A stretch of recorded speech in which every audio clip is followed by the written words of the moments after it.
मला आतला म्हणला, सुनामी विसरलास का? अहो, एका लाटीने कॉन्क्रीटच्या बिल्डिंग गेल्या निघून. काय सांगता? तुम्हाला माहिती नाही ही पंचमहाभूतं इतकी पॉवरफुल आहेत.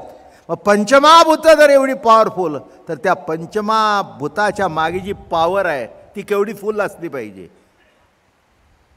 कळत नाही म्हणून फुल. माझं म्हणणं कळलं का? कळत नाही म्हणून फुल.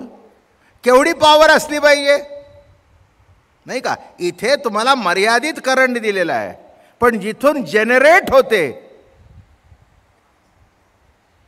नाही का, तिथे एवढी पॉवर दिलेली असते. या एरियाला एक पॉवर ठरलेली आहे. त्याच्यापेक्षा जर जास्त कनेक्शन झाली तर अजून एक सेक्शन वाढवतात, एक अजून वाढवतात, तिथे अजून नवीन केबल आणतात, त्याच्यातून अजून नवीन कनेक्शन देतात. माझं म्हणणं कळलं का? तसं ईश्वरी सत्ता इतकी पॉवरफुल आहे, इतकी पॉवरफुल आहे की जग सुद्धा उलटं पालटं करून टाकेल. हे जेव्हा भूकंप होतात, अहो कुदळीने निघत नाही, फावड्याने निघत नाही, JCBने निघत नाही, ती जमीन अशी फाटून वर निघते.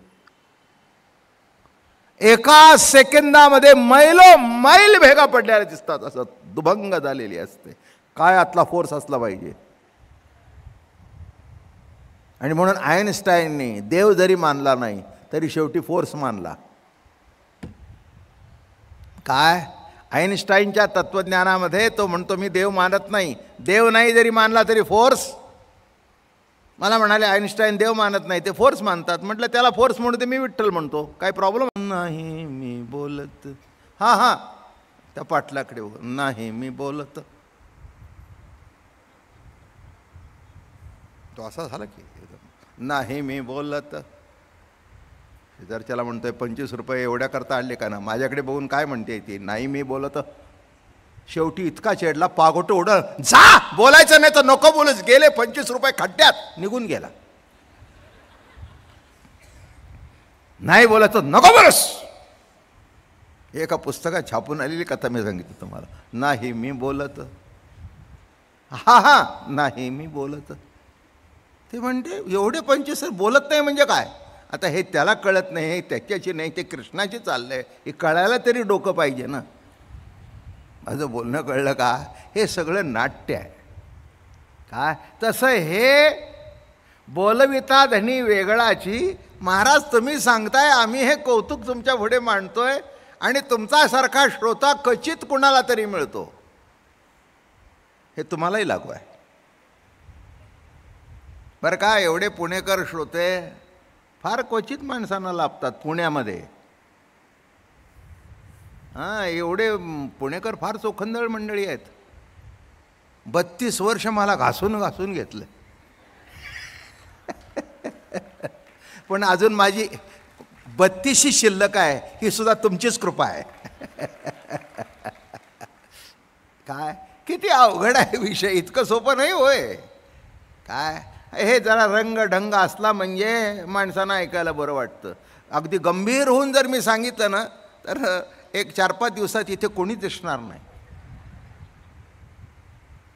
मग आता कोणीच जात नाहीत, मग सगळे विश्वस्त येऊन बसतील. काय हो, आता काढा यंदाचं साल कसं तरी. अशोकराव म्हणले तुम्हाला शोकात पडायचं कारण नाही, मी आहे ना. काय पण इथे काय नाही, मस्त पैकी अगदी पाऊण हॉल का पाऊस असू दे तरी माणसं येतातच आहेत. नेम म्हणजे नेम. कशा करता सांगितलं मी? रंग आहे, ढंग आहे. तसं इथे शब्द काय वापरलं नीट लक्षात घ्या. जो शब्द एरवी परमार्थिकांना आध्यात्मिकाला वावडा आहे ते तत्वज्ञानाचं त्यांचं नाव आहे, चिदविलास. विलास या शब्दाचं परमार्थिकाला वावडा आहे. अहो विलासी माणूस आहे. आणि हे म्हणतायत अरे विश्वचा प्रभूचा विलास आहे. विश्व हा प्रभूचा विलास आहे. आणि म्हणून सासरचा थाव जाण दाऊ गेले ते, सागराचा थाव जाण, दाऊ गेले जै लवण, दाविले ना आपण दोन्ही नाही. सागराचा ठाव जाण. सागर किती खोल आहे. सागर नीट दृष्टांत आहे का. सागर किती खोल आहे हे बघण्याकरता मीठ सागरात टाकलं आणि ते तळापर्यंत जाऊन पोचलं. काय कळलं तुम्हाला. मला तर काही कळलं नाही. पहिल्यांदा एका प्रश्नाचा निकाल लावू. सागर आणि मीठ निराळा आहे का. मीठ हा त्या सागराचाच एक भाग आहे. इथून सुरुवात करू. मीठ हा त्या सागराचा एक भाग आहे, बरोबर आहे ना. आणि ते तिथे टाकल्यानंतर शिल्लक राहील का तळाला जाईल तोपर्यंत. बरं तळाला जाऊन काय बघणार आहे. इथून तिथून तोच आहे ना. जाऊन बघणार काय काय. पण आपण थोडा वेळ गृहीत धरू की ते तळाला गेलं. गेलं म्हणणं हा विलास. गेलं हे मान्य करू, पण काय भेटलं. भेटलं काहीच नाही. तो म्हणला हे तर आपलंच रूप आहे, आपण त्यावर निराळं कुठं आहे. पण गेलो हा काय आहे. विलास आहे.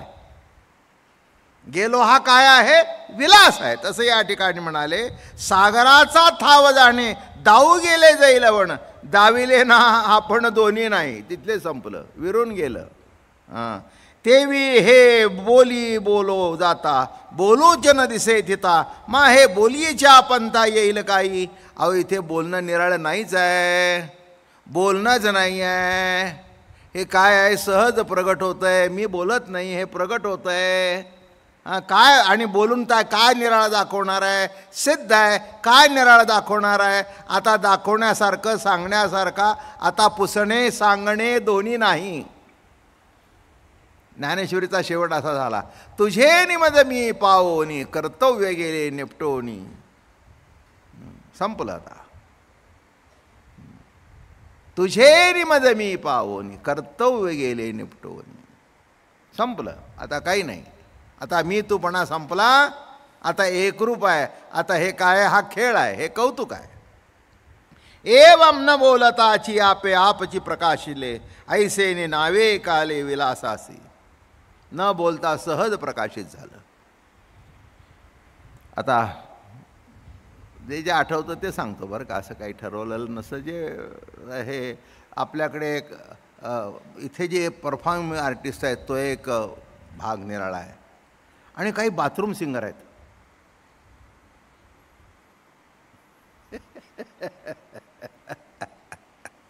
Bathroom singer.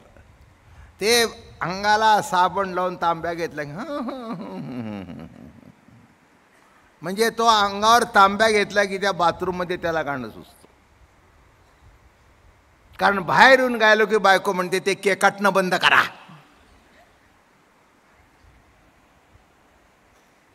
मग त्याला विचारलं तुम्ही एरवी गात नाही ना आतमध्ये का गाता. अगं म्हणला मला काही कळतच नाही. तो तांब्या घेतला ना की आपोआपच गाणं प्रगट होतो. ते माझ्या आता सिद्ध आहे. तो सूर आहे का बेसूर आहे मला कळत नाही, पण प्रगट होतं कसं हे मला विचारू नकोस. कारण जिथून आहे तिथे आहे तसं आहे ते प्रगट होतं. आणि खरं सांगू का, तुला आवडत नाही म्हणून मी तुझ्यासमोर गात नाही, मी माझ्याकरताच गातो. आणि खरं सांगू मला माझा सूर कधी बेसूर वाटलाच नाही म्हणून तर गातोय. मला सांगा कोणाला असं वाटतंय की आपण चांगलं गात नाही. कोणाला असं वाटतं.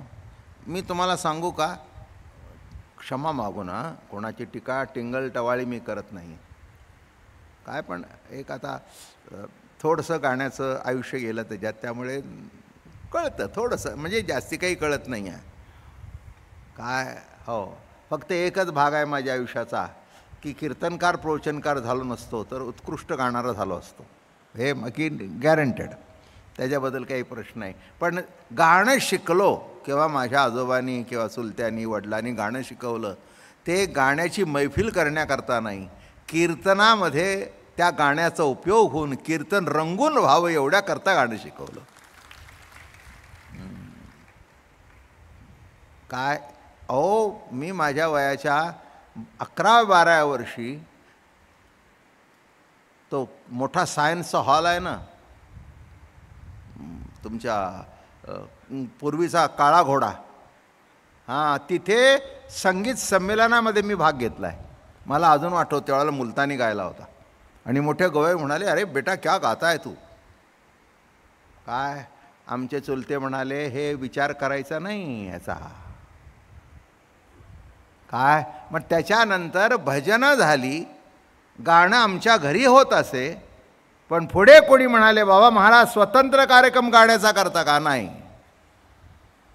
त्या विरहिणी भजनाचं सुद्धा मला विचारलं होतं की आपण तिकीट लावून कार्यक्रम करू. मी म्हटलं नाही, तुम्हाला विरहिणी ऐकायची असेल तर वर्षातून एकदा फक्त त्रयोदशीला तिथे भजन आहे, तिथे विरहिणी ऐकायला या. विरहिणी हा कुठेही गाण्याचा विषय नाही आहे. ज्ञानोबाराय ज्या अवस्थेत समाधीत गेले त्या वेळचे त्या अभंग आहेत.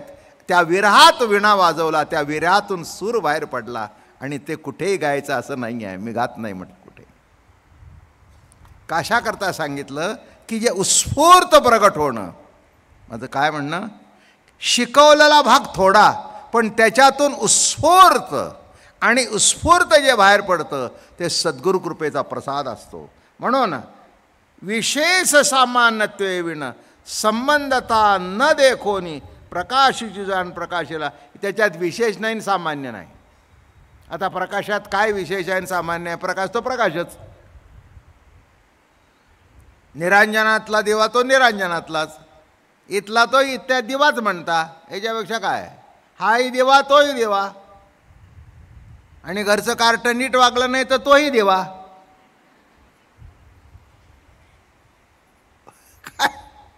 फक्त त्याला एक शब्द जोडला होता, तो वंशाचा दिवा. नाही तर आपण अगदी जर नापास काल वा वा वा छान चांगला दिवा लावला, हां बरं झालं बरं झालं असं आपण म्हणतो. म्हणून या ठिकाणी महाराज म्हणतात सामान्य आणि विशेष असं काही नाही. असं काही नाही. काय आता हा एवढा दिवा आहे म्हणून ठीक आहे बरं का. नाही जर आलं तर नुसती बॅटरी आणली तरी तेवढ्यातून प्रवचन चालू राहील माझं. एवढे शब्द वाचायला दिसले तुम्ही ऐकायला आहे, जरा मोठ्याने बोलेन, बंदिस्त आहे, शब्द येईल. माझं म्हणणं कळलं का. एक अजून सांगू का, प्रकाश नाही हे दिसतंय हा सुद्धा प्रकाशच आहे. काय म्हटलं मी नाही का. हे माझं प्रवचन चाललंय ते प्रकाशात चाललंय. पण प्रकाश जेव्हा जाईल तेव्हा प्रकाश नाही हे दिसतंय ना, हे दिसलं तोही प्रकाशच आहे की.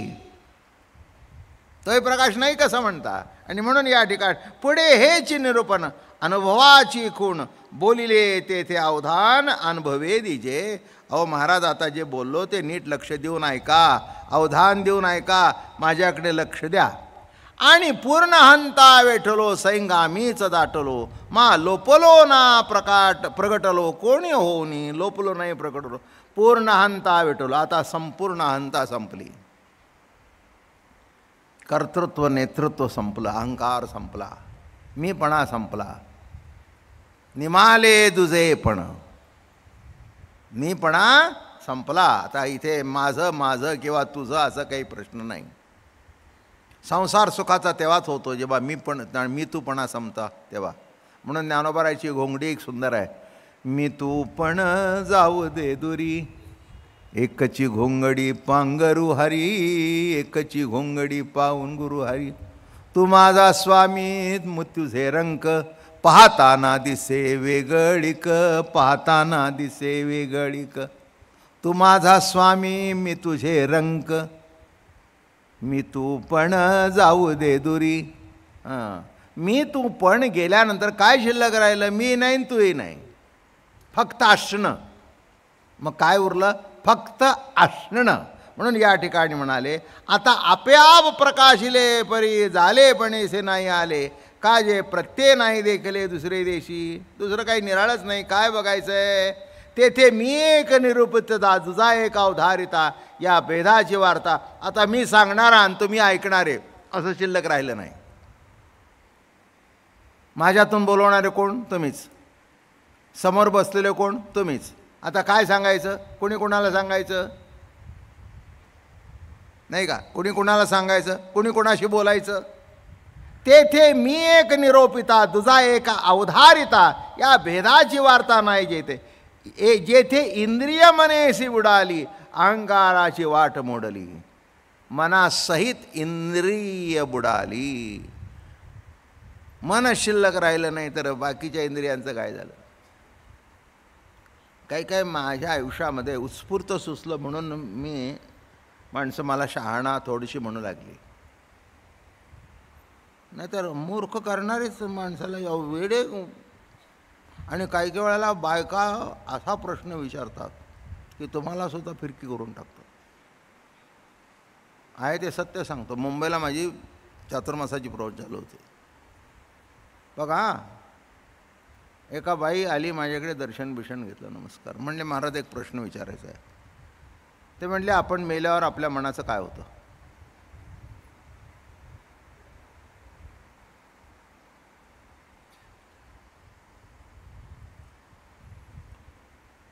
अहो पटकन पुसला आतून, काय देवाची कृपा. म्हटलं आपल्याला इंद्रिय किती आहेत? पंच ज्ञानेंद्रिय, पंच कर्मेंद्रिय, 11वं मनन, 12वी बुद्धी. 10 जर मारतात तर 11वं शिल्लक कसं राहील? मन हे जर न दिसणारे इंद्रिय आहे तर बाकीची 11 मेली तर एकटा मन शिल्लक राहणार, तेही मरतं. अरे वा, पटलं म्हणाले, येते जा. अहो सुचलं म्हणून ती बोलली नाही कोणाकडे, नाही तर सगळ्या आळीतून कांदेवाडीतून सांगून गेली असती, बाबा महाराजाला माझा प्रश्न सांगता आला नाही. अहो इंद्रिय मेल्यानंतर इंद्रिय जर मारतात तर मन जर इंद्रिय आहे, पंच ज्ञानेंद्रिय, पंच कर्मेंद्रिय, 11वं मन आणि 12वी बुद्धी. मन जर इंद्रिय आहे तर बाकीची गेल्यानंतर एक शिल्लक राहणार आहे का? अहो ते मेले तरी कानाने त्यांना ऐकू येत होतं. याला काय अर्थ आहे का? मेले तरी कानाने. म्हणजे हा मुलगा आणि सुनेचा संवाद चालू होता. सासू मेली, ती हळूच म्हणली, सुटले बाय. मुलगा म्हणला, तुला आमची आई माहिती नाही, मेल्यावर सुद्धा तिला ऐकू.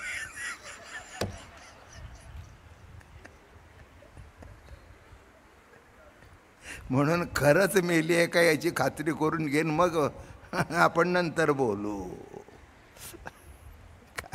किती अवघड आहे विषय. अहे असं रंगत चालतं म्हणून हे प्रवचन रंगत आहे इथे. म्हणून आता मला सांगा, ही सगळी इंद्रिय संपल्यानंतर मनाचं काय होतं हा प्रश्न आहे का काही? हा मन इंद्रिय म्हणू नका बरं का. म्हणून एक आहे की सर्व इंद्रियामध्ये मन हे प्रधान इंद्रिय आहे, हे बरोबर आहे. की तुमच्या मनात जर नाही आलं तर तुम्ही काहीही करणार नाही, पाऊल सुद्धा उतरणार नाही. आणि मनात आलं तर वाटेल ते कराल. बाईच्या मनात येऊ दे स्वयंपाक करायचा चांगला, तर त्या दिवशी अगदी कंबर कसून करेल. कंटाळा आलेला असेल ना तर काहीही करेल. तिचं डोकं दुखेल, तिचं पोटात दुखेल, तिला काही होईल, काय काय करायचं ते वाटोळं करून टाकेल. आणि जास्तीत जर बळजबरी केली तर असं मीठ टाकून ठेवील की शंक करा. काय किती अनुभवी बायका इथे असल्या कारणाने काय त्यांना बरं वाटलं. त्यांना म्हणले, मी अंतर्ज्ञानी आहे, मला कळतं तुमच्यातलं. कशा करता सांगितलं महाराज म्हणाले, जैसी इंद्रिय मनेसी बुडाली. अरे मन संपलं, बुद्धी संपली, ज्ञानेंद्रिय संपली, कर्मेंद्रिय संपली, अहंकार राहिला कुठे? आणि पूर्ण अंते वेटलो. सगळं आता पंचज्ञानेंद्रिय सगळं संपलं. काय आता आमचं शिल्लक राहिलं काही नाही, सगळं तुझंच आहे, तुझ्या चरणी अर्पण केलं आहे. तू काय म्हणे, देह तुझ्या चरणी अर्पण करून टाकला. आता काय जननो ह्या जनार्दन. बरं का, आता देह निराळा शिल्लक राहिला नाही, सर्व तुझ्या चरणी अर्पण केलं. बरं का, आता काय आमचं आहे? आमचं काय आहे ते तुला द्यायचं आहे. शिल्लक राहिलं आहे, जे आहे ते तुझंच आहे, फक्त तुझंच तुला द्यायचं. हेच प्रवचन. कुठे अशा राऊंड अप काय झालं? तुझंच तुला द्यायचं हेच प्रवचन, याच्यापेक्षा दुसरं काय? दुसरं काही नाही, दुसरं काही नाही. हां, मी नेहमी दृष्टांत देतो. बाई नवऱ्याला काहीतरी करत असते केव्हा तरी वाढदिवसाला, त्याच्यात ह्याच्यातून पैसे काढलेले करत असते. नाही, नोकरी करणाऱ्या बायकांच्याबद्दल बोलत नाही. हे महासध्या कठीण प्रकरण आहे. नोकरणी करणारी बायको असली तर ती इतकी कठीण असतं काम. माझं बोलणं कळलं का? काय कौतुकाचं आहे. मी पाण्यावर चित्र काढलं. बरं, आता पाण्यावर रांगोळी काढतात. ती कशी काढतात? त्याच्यावर कोळशाची बुकटी टाकतात आणि कोळशाची बुकटी टाकून मग त्याच्यावरती रांगोळी काढतात. पण नुसती पाण्यावर काढायचं म्हटलं तर जमणार नाही. तसं हे माझं मौनाचं मौन आहे असं महाराज या ठिकाणी मोठ्या कौतुकाने सांगतात. आणि जर मौन मोडलं तर ते कसं होईल? पाण्यावर मासोळीचं चित्र काढलं असं होईल. तसं मी काही सिद्ध नाही अनुवाद करायला, ते सिद्धच आहे. चित्र जरी काढलं, माशाचं काढलं, तरी पाणी काही संपलं नाही आणि मासा काही उमटला नाही. काय पण नुसतं रेगानी का होईना पण पाण्यावर मी काढलं एवढा आनंद मिळतो. काय हे घागरीवर ओम बीम काढतात ना, काय आठवेल आणि काय नाही, माझ्या डोक्याला उद्योगच असतो तो. काही आठवतो. ते पहिल्यांदा कुंकू घेतात ना, ते शेवटपर्यंत शिल्लक राहत नाही. म्हणून सुरुवातीला येताना खाली पुसलेलाच असतो, शेवटी पुसलेलाच असतो. त्या नुसत्या ह्याच्यावरून पुसटून ओळखावं हा अकार आहे, अवकार आहे.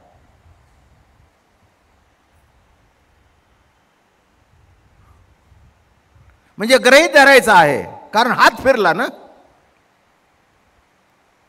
म्हणजे तिथे उमटलं जरी नाही तरी हात फिरला ना.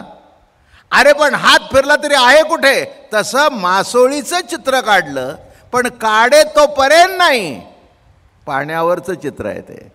तसं हे माझं बोलणं हा एक विलास आहे. बसल्या बसल्या काहीतरी उद्योग. माझं बोलणं कळलं का? माणसे इथे बसल्या बसल्या काहीतरी उद्योग करत असतात. का आता इथे काय नाही, खुर्च्या आहेत, पण मोठा समाज असेल आणि बायका मग असं तर उगीच पुढचीचा पदर धरून असं काहीतरी करत असते. आता तिचा पदर धरायचं काही कारण आहे? ते म्हणजे कोण नाही हो, सहज सहज बसल्या बसल्या उद्योग. कळलं का तुम्हाला? काही म्हणजे त्याच्यामध्ये काही काढण्यासारखं आहे का? काही करायला नाही. महाराज आले नाही तिथपर्यंत ही काहीतरी करत बसते, किंवा उगीच आपलं असं काहीतरी करत बसायचं. म्हणून महाराज म्हणाले या कारणे मी या. म्हणून या ठिकाणी म्हणाले म्हणून माझी वैखरी मौनेची ही मौन करी, हे पाण्यावरी मकरी रेखली पै. अहो मी यथा ग्रंथ प्रवाह बोलिलो, परी बोलिलो नाही येथे, मौनासी पाही पडिले मौन. शब्दाचा धरून आधार, मौनासी होतसे थारू. आता चिन्मयानंद सागरू, येथे शब्दची नुमटे. चिन्मयानंद सागरावर निराळा शब्द काय उमटणार आहे? नाही का? चिन्मय चिद्रूप अक्षय अपार. चिन्मयानंद शब्द काय वापरला? हा चिन्मय आनंद सागर आहे. आता तिथे परिच्छिन्न असं काहीच नाही, तर उमटणार काय? काय उमटलं हा त्याच्यातला खेळ आहे. माझं बोलणं कळलं का? उमटणं हा त्याचा खेळ आहे, हा ह्याच्यापेक्षा दुसरं काही नाही. म्हणून शब्दाचे अभाव जाण, मौनासी पडले मौन. हे उल्लंघनाची अवलंघन होऊन ठेले. जेवी उदकी मत्स्य रोखिला, तो रोखिताची वाया झाला. एवं रेखेचे मिशे दाविला निराकोर. तेवी हे काही बोलणे, मौनासी दाविले मौन. येथ पदे सहित जाण वैखरी कैची. आता कुठे वैखरी राहिली? बाकीच्या 3 वाया संपल्या, त्याही ऐक्यात गेल्या. आता बाकीचं काही शिल्लक राहायचं काही कारण नाही. एमम लाद. आता दृष्टांत वाईट आहे. आत्ता परवा आपण पेपरमध्ये रोज वाचतोय, ती एस टी वाहून गेली. बरोबर आहे ना? अतिशय इतक्या दुर्घटना घडत आहेत की सध्या तो पेपर उघडला की त्याच बातम्या आहेत. काय त्याच्यात पुढे काय घडलं माहिती आहे का? नुसती एस टी वाहून गेली नाही, एस टीमध्ये जेवढे होते तेवढे वाहून गेले. दृष्टांत कळला का? एस टी एवढा महापूर होता, एवढा प्रवाहाचा रेटा होता, तसं माझ्या मागून सद्गुरूच्या शब्दांचा एवढा रेटा आहे की मी तेथे काही बोलू शकत नाही, मी मौन आहे. ते आपोआप मला आश्चर्य वाटलं, एवढी एस टी एक पाण्याचा लोंढा घेऊन जाऊ शकते. मला आतला म्हणला, सुनामी विसरलास का? अहो, एका लाटीने कॉन्क्रीटच्या बिल्डिंग गेल्या निघून. काय सांगता? तुम्हाला माहिती नाही, ही पंचमहाभूतं इतकी पॉवरफुल आहेत. मग पंचमहाभूतं जर एवढी पॉवरफुल, तर त्या पंचमहाभूताच्या मागे जी पॉवर आहे ती केवढी फुल असली पाहिजे. कळत नाही म्हणून फुल. माझं म्हणणं कळलं का? कळत नाही म्हणून फुल. केवढी पॉवर असली पाहिजे, नाही का? इथे तुम्हाला मर्यादित करंट दिलेला आहे, पण जिथून जनरेट होते, नाही का, तिथे एवढी पॉवर दिलेली असते. या एरियाला एक पॉवर ठरलेली आहे, त्याच्यापेक्षा जर जास्त कनेक्शन झाली तर अजून एक सेक्शन वाढवतात, एक अजून वाढवतात, तिथे अजून नवीन केबल आणतात, त्याच्यातून अजून नवीन कनेक्शन देतात. माझं म्हणणं कळलं का? तसं ईश्वरी सत्ता इतकी पॉवरफुल आहे की जग सुद्धा उलटं पालटं करून टाकेल. हे जेव्हा भूकंप होतात, अहो कुदळीने निघत नाही, फावड्याने निघत नाही, JCPने निघत नाही, ती जमीन अशी फाटून वर निघते. एका सेकंदामध्ये मैल भेगा पडलेल्या दिसतात, असं दुभंग झालेली असते. काय आतला फोर्स असला पाहिजे. आणि म्हणून आइन्स्टाईनने देव जरी मानला नाही तरी शेवटी फोर्स मानला. काय? आइन्स्टाईनच्या तत्त्वज्ञानामध्ये तो म्हणतो, मी देव मानत नाही. देव नाही जरी मानला तरी फोर्स. मला म्हणाले आइन्स्टाईन देव मानत नाही, ते फोर्स मानतात. म्हटलं त्याला फोर्स म्हणून ते मी विठ्ठल म्हणतो, काय प्रॉब्लेम आहे? कोणाला कोणत्या नावाने हाक मारावा हा काही प्रॉब्लेम असण्याचं काही कारण नाही, नाही का? इकडे शकुंतला होते, तिकडे द्रौपदी झाली, नाही का? हां, मग तिला विचारलं द्रौपदी का नाव ठेवलं, शकुंतला चांगलं होतं. ते म्हणले ते विचारणार तुम्ही कोण? नाही, काही फरक नाही. द्रौपदी म्हटलं तरी फरक नाही, शकुंतला म्हटलं तरी फरक नाही. मागचा भरत येणार नाही आणि मागचे पांडव येणार नाहीत. माझं बोलणं कळलं का? काहीही नावाने, अहो नाव ठेवणं हे त्याची आवड आहे. त्याला जे नाव आवडलं किंवा कुणी बदलतच नाहीत, आहे ते नाव ठेवतात.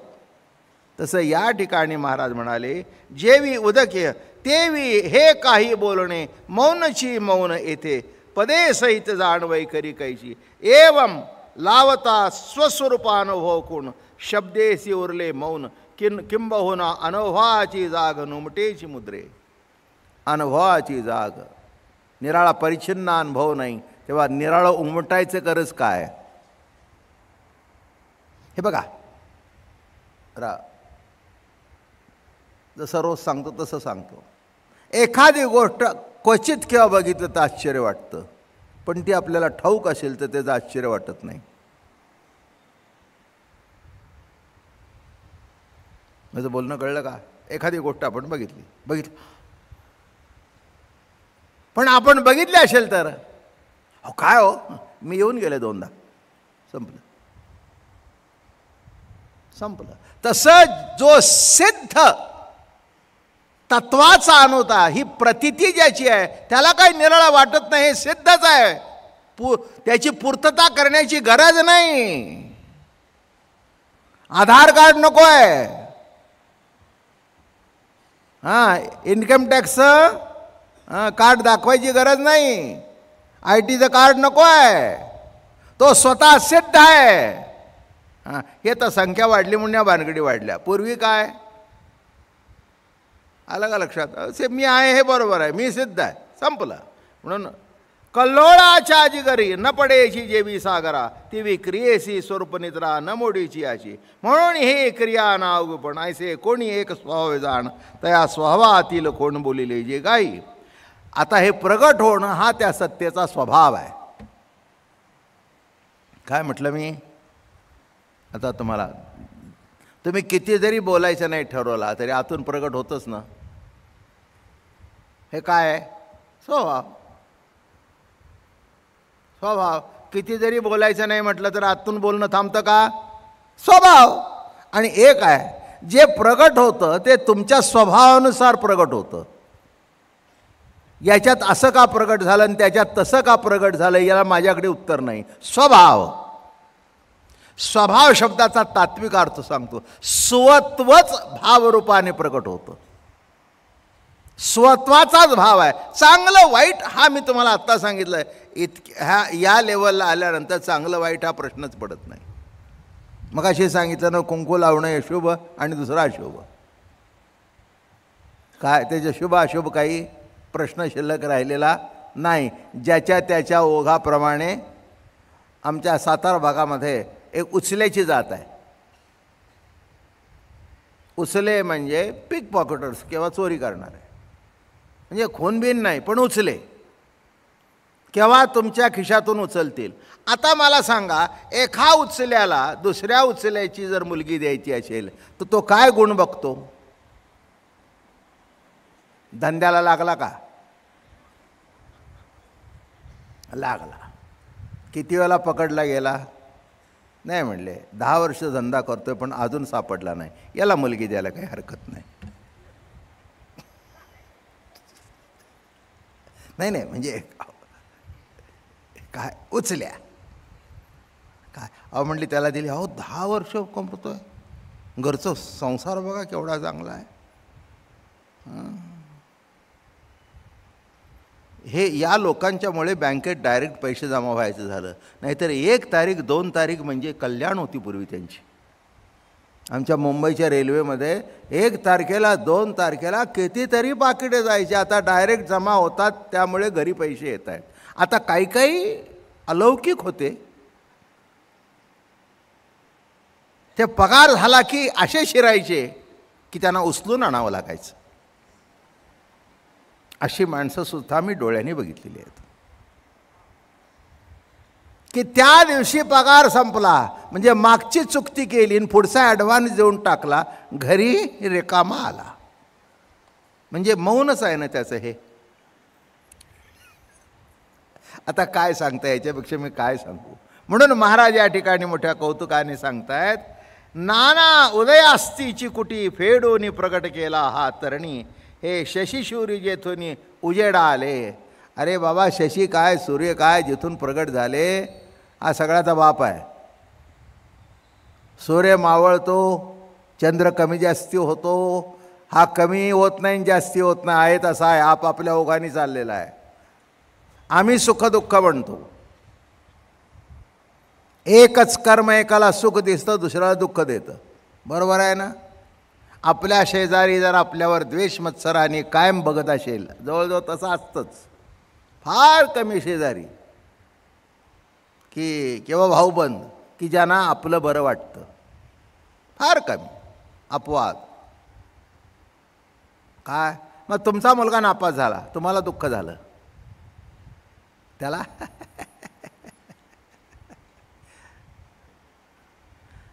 अहो कशाचा पास होता तो, आम्हाला माहितीच होतं, झालं का? म्हणजे एक पास झाला म्हणून आनंद, दुसऱ्याला सासऱ्याने मोठ्या आवडीने सांगितलं सुनेला की तू भाजी कर, तिच्या हातून बिघडली, सासूला आनंद झाला.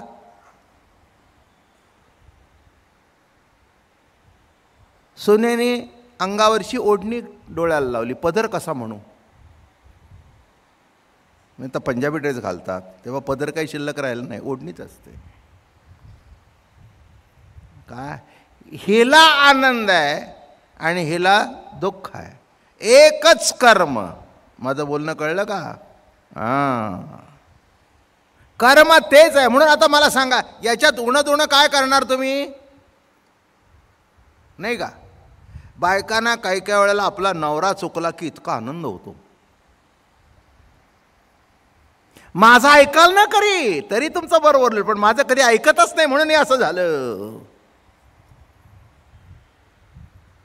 नवरा ज्या वेळेला चुकतो त्यावेळेला बाईला ब्रह्मानंद काय तो कळतो. ती अतिशय आनंदात असते.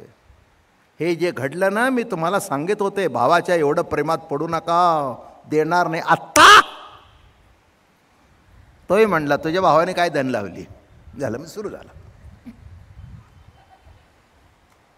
पण त्याची परिणिती पुन्हा मौनातच होते.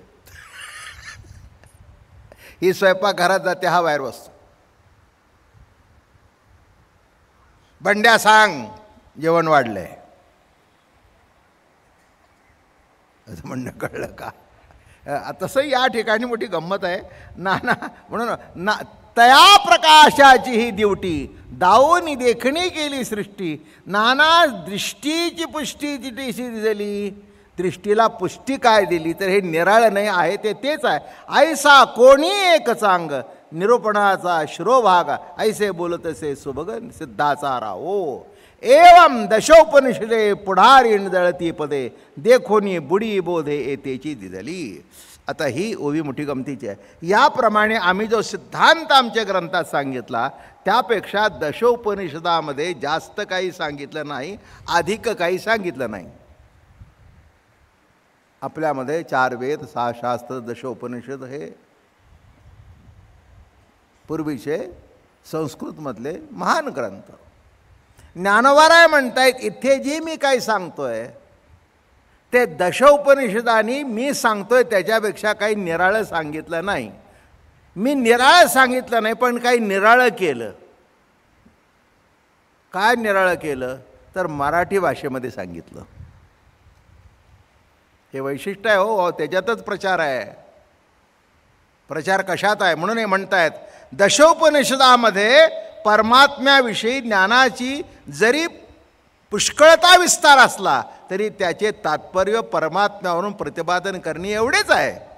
असे पाहून आत्मबोधाने येथेही बुडी दिली. प्रतिपादन करणे एवढंच आहे. काम काय? परमात्मा आहेच आहे. उपनिषद असू दे, काही असू दे, परमात्मा आहेच आहे. उद्देश काय? फक्त त्याच्याबद्दल प्रतिपादन करणं. तसं इथे सिद्धच आहे. माझा उद्देश काय? त्याच्याबद्दल प्रतिपादन करणं. म्हणजे दशोपनिषद काय किंवा माझा अमृतानुभव काय, दोन्ही तेच आहे. फक्त हा का श्रेष्ठ ठरतो तर हा बोली भाषेमध्ये आला आणि हा वाचण्याचा अधिकार सर्वांना आहे. एक माहिती म्हणून सांगतो, बाकीच्या सर्वांनी ब्रह्मसूत्र, गीता, उपनिषदावर टीका केली. ज्ञानेश्वर महाराजांनी फक्त गीतेवर टीका केली.